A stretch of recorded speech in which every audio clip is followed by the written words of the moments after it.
அல்லாஹ்வை நினைத்துக் கொண்டிருப்பதே அல்லாஹ் நமக்கு செய்த மிகப்பெரிய ஒரு பாக்கியம். அல்லாஹ்வுக்கு நாம் செய்யக்கூடிய நன்றி கடனும் இதுதான். நபிகள் நாயகம் ஸல்லல்லாஹு அலைஹி வஸல்லம் அவர்கள் இன்னொரு வார்த்தையில் சொல்லும் பொழுது, லா இலாஹ இல்லல்லாஹ் வஹ்தஹு லா ஷரீக லஹு லஹுல் முல்கு வ லஹுல் ஹம்து யுஹ்யி வ யுமீது பியதில் கைர் வ ஹுவ அலா குல்லி ஷைஇன் கதீர். நம்ம நாலாம் கலிமான்னு சொல்லுவோம். நாலாம் கலிமான்னு சொல்லுவோம் ஊர்ல. அந்த கலிமா தான் நபிகள் நாயகம் ஸல்லல்லாஹு அலைஹி வஸல்லம் அவர்கள் இத ஒரு நாளைக்கு 100 முறை ஓதினால், இந்த நாலாவது கலிமாவை ஒரு நாளைக்கு 100 முறை ஓதினால் 100 நன்மைகள் எழுதப்படுகின்றது, 100 பாவங்கள் மன்னிக்கப்படுகின்றது. அந்த நாள் முழுவதும் அல்லாஹ்வுடைய பாதுகாப்பில் அவர் இருக்கின்றார் என்ற வார்த்தையை நபிகள் நாயகம் ஸல்லல்லாஹு அலைஹி வஸல்லம் அவர்கள் சொல்லுகின்றார்கள். ஹஜ்ஜுக்கு வந்தவங்க, ஹஜ்ஜுக்காக வேண்டி வந்தவங்க மினாவிலும் அரபாவிலும் முஸ்தலிஃபாவிலும் அதிகமாக சொல்லக்கூடிய வார்த்தை எதுங்க? நாலாம் கலிமா. மறந்துடக்கூடாது. லா இலாஹ இல்லல்லாஹு வஹதஹு லா ஷரீக லஹு லஹுல் வல் முல்கு வ லஹுல் ஹம்து யுஹ்யி வ யுமீது பியதிஹி வ குல்லி ஷைஇன் கதீர். நாலாம் கலிமா அதிகமா ஓதணும். இது ஓதுவதால் நமக்கு நன்மை. ஹஜ்ஜுக்கு வந்தவங்க அரபா மைதானத்திலிருந்து ஓதக்கூடிய வார்த்தைகளில் அதிகமான வார்த்தை இந்த வார்த்தை. இந்த வார்த்தை என்ன செய்யணும்? நம்ம அதிகமாக இன்ஷா அல்லாஹ் இன்னைக்கு தெரிஞ்சிட்டோம், நாளைக்கு சொல்லணுங்கிறதுக்காக வேண்டி தான் உங்களுக்கு சொல்றேன். தெரியாதவங்க பக்கத்தில் உள்ளவங்கள்ட்ட கேட்டு தெரிஞ்சுக்குங்க, களிமாவை ஓதுங்க. உங்களுக்காக வேண்டி கொடுக்கப்பட்ட அந்த கைட் புக்ல எல்லாத்துலயும் இந்த களிமா இருக்கு. நம்ம சஹி செய்யும் போதும் ஓதுற வார்த்தை இந்த வார்த்தை தான். அதனால இந்த களிமா என்ன செய்யணும்? அரபாவுடைய நாள்ல நாளைய தினம் அதிகமாக ஓதணும். நாளைக்கு லுகர 2 ரக்காயத்தை தான் தொழுவோம், அஸ்ர 2 ரக்காயத்தை தான் தொழுவோம். 4 ரக்காயத்தை தான் அங்க அரபா மைதானத்துல போய் தொழக்கூடிய தொழுகை. 2 நேர தொழுகை தான், 4 ரக்காயத்தை தான். மற்ற நேரம்லாம் என்ன செய்யணும்? குர்ஆன் ஓதணும், திக்ர் செய்யணும், துஆ செய்யணும், பாவ மன்னிப்பு தேடணும்.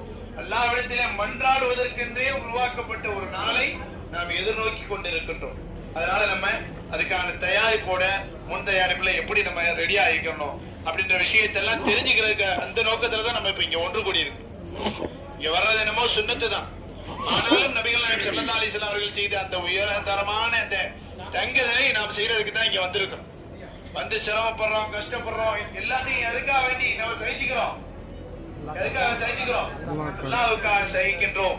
அல்லாஹ்வுக்காக வேண்டி, அல்லாஹ்வுக்கு நன்றி செலுத்துவதற்காக வேண்டி, அல்லாஹ்வை நினைத்து பார்ப்பதற்காக வேண்டி மட்டுமே நாம் சகித்துக் கொண்டு நம்முடைய வசதி வாய்ப்புகளை எல்லாம் மறந்துவிட்டு நாம் இங்கே வந்து இருந்து கொண்டிருக்கின்றோம் என்பதை ஒவ்வொருவரும் நீங்கள் நினைவுபடுத்திக் கொள்ள வேண்டும்.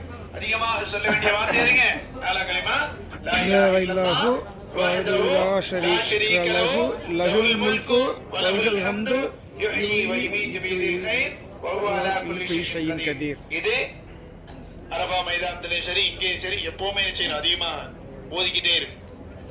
அடுத்ததாக நாம 2வது கலிமான்னு சொல்லுவோம். அஷ்ஹது அல்லா இலாஹ இல்லல்லாஹ் வ அஷ்ஹது அன்ன முஹம்மதன் அப்துஹு வ ரசூலுஹு. சொர்க்கத்துல 8 வாசல்கள் இருக்கு. எந்த வாசல் வழியாகவும் நுழைந்து கொள்ளலாம். 8 வாசல் வழியாகவும் நுழைவதற்கு அனுமதி அளிக்கப்படக்கூடிய நபர் யாருங்க? இந்த 2ஆம் கலிமா ஓதுறது. அஷ்ஹது அல்லா இலாஹ இல்லல்லாஹ் வ அஷ்ஹது அன்ன முஹம்மதன் அப்துஹு வ ரசூலுஹு. இந்த கலிமாவை அதிகமா ஓதும். அதிகமா ஓதிக்கிட்டே இருந்தா நமக்கு சொர்க்க வாசல்களில் 8 வாசல்களில் எந்த வாசல் வழியாகவும் என்ன செய்யலாம்? நுழையலாம் என்பதாக நபிகள் நாயகம் ஸல்லல்லாஹு அலைஹி வஸல்லம் நமக்கு வாக்குறுதி அளித்திருக்கின்றார்கள். அதே மாதிரி 3ஆம் கலிமா சுப்ஹானல்லாஹ் வல்ஹம்துலில்லாஹ் வலா இலாஹ இல்லல்லாஹு அல்லாஹு அக்பர் லா ஹவ்ல வலா குவத்த இல்லா பில்லாஹில் அலீல் அதீம். இது அதிகமாக ஓதும். அல்லாஹ்வை துதிக்கக்கூடிய, அல்லாஹ்வை நினைத்து பார்க்கக்கூடிய, நம்முடைய எல்லா வசதி வாய்ப்புகளுக்கும் காரணமாக இருப்பவன் அல்லாஹ் ஒருவனே.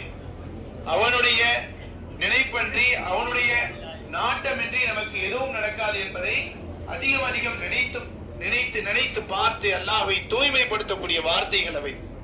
அதே மாதிரி நபிகள் நாயகம் ஸல்லல்லாஹு அலைஹி வஸல்லம் அவர்கள் சொன்ன வார்த்தை சொர்க்கத்துக்கே கருவூலமான வார்த்தை, நம்ம அதிகமாக சொல்ல வேண்டிய வார்த்தை.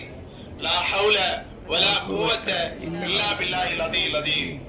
லா ஹவுல வலா குவத்த இல்லா பில்லாஹில் அலீல் அதீம். லா ஹவுல வலா குவத்த இல்லா பில்லாஹில் அலியில் அதீம். இதெல்லாம் எப்ப இருந்தே ஸ்டார்ட் பண்ணு. சொல்லக்கூடிய விஷயங்களை கேட்கறது எதுக்குறா அதிகமா பேசக்கூடாதுங்கிற காரணம், நீங்க அதிகமா என்ன செய்யணும், திக்ர் செய்யணும், உங்களுக்காக துவா செய்யணும், உங்களுடைய குடும்பத்துக்காக துவா செய்யணும், உங்களை சார்ந்தவர்களுக்கு துவா செய்யணும், உங்களுடன் வந்திருக்கக்கூடிய எங்களுக்கும் என்ன செய்யணும், சேர்த்து இன்ஷா அல்லாஹ் துவா செய்யணும். நாளைய தினம் இன்ஷா அல்லாஹ் உங்களுக்கு நேரம் சொல்லுவாங்க, எந்த நேரம் புறப்படுவோம்ங்கிற தகவலையும் என்ன செய்வாங்க சொல்லுவாங்க. அதுக்கு பிறகு என்ன செய்வோம் இன்ஷா அல்லாஹ் நம்ம புறப்படுவோம். புறப்பட்டு போய் அங்க என்ன செய்ய போறோம், லுகர அசர ஒரே நேரத்துல ஒரு பாங்கு 2 இக்காமத் சொல்லி என்ன செஞ்சிருவோம் இன்ஷா அல்லாஹ் தொழுவோம். தொழுதுட்டு என்ன செய்யணும், திக்ர்கள் தான் செய்யும், துஆக்கள் தான் செய்யும்.